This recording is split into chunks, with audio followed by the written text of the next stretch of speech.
Why does it take so long to get going in real estate? Today we're going to talk about that.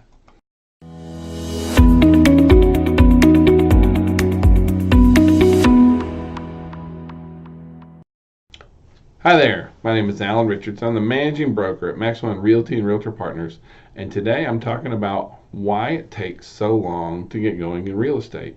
And generally it really does. There's two main ways that we really see success in real estate. And one is time, and two is prospecting. So you can generally, the onboarding process, if you want to get into real estate, for the majority of agents is 1 to 3 years. Sometimes we see agents who will flounder for as long as 5 years, when they first get in the business. And largely it's because we don't understand how long it takes to create a pipeline, or we haven't put the pipeline in process to have an adequate number of leads to acquire the amount of business that we really want to have.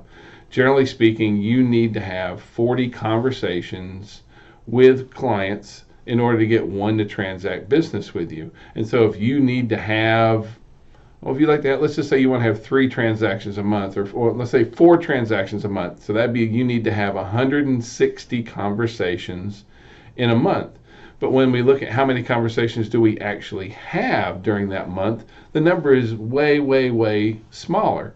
And so where we get that, where we get to the point to where we can have that many conversations, in part it comes from either A, time. We're in the business, people start knowing us, people start referring us, and it makes it much easier once you've been in the business for a while to start getting a lot more referrals and having people come to you.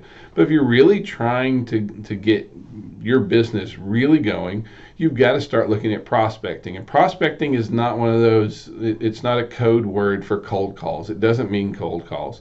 It means that you are actually prospecting for business. You're out there trying to generate leads. We know that we need 40 conversations in order to get one to transact business with us. So we've got to be having a lot more conversations with people inside our marketplace.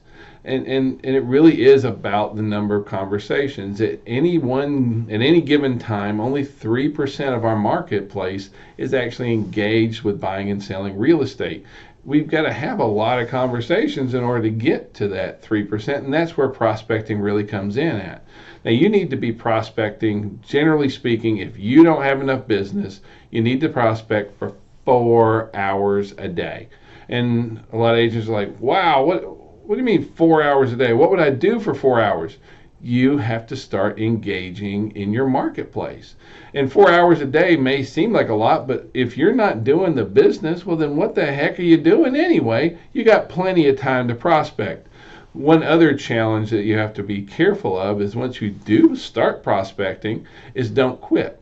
Prospecting needs to be built in and be part of your day every single day. It can't be something that you just do occasionally, or else your business does this kind of thing where you just kind of, we prospect, and then all of a sudden, boom, we get all these leads, we start taking care of clients, we take care of our clients, payday, everything's great, we get a lot of closings, starve, and so now we start the whole thing all over again. Whereas if you'll prospect consistently every single day until you have the amount of business that you need to be prospecting for 4 hours a day. Now, can that be cold calls? It could be. It could be for calling expireds, for sale by owners. It could be setting up and holding open houses. It could be reaching out into your marketplace. Probably the absolute best thing that we can do is call everyone on our database. We know so many people, all because of this little thing right here. We have our cell phones, and the cell phones, a lot of us will have hundreds and hundreds of phone numbers.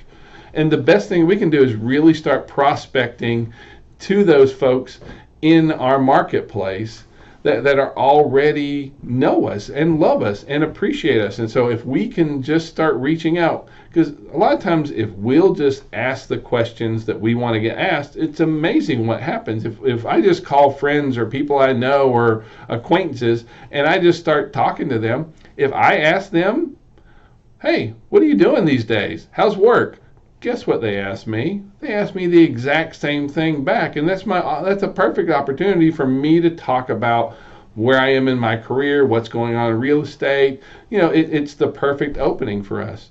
Generally speaking, when you start reaching out, when you start calling the people you know and just everyone that you can think of, what happens is you get a lot of these like, oh, my sister's looking to buy a house, my friend, my coworker, this. That's how it happens. But it's not something, well, I take that back. It can be passive. You can wait until you've been in the market long enough to where people send you business. But even that, it's pretty lackluster and it's pretty lame and goes slow. If you really want to start generating the kind of volume and the kind of referrals and the amount of business you want to get, you have to be intentional about your prospecting. And it needs to be on, if you don't not doing the business, 4 hours a day. After that, you can taper it down to 2 hours a day. After that, at least an hour a day. No matter what, continue to prospect for at least 1 hour every single day. You're going to do that and you're going to be really successful with it. So I wish you best of luck, and I'll talk to you soon.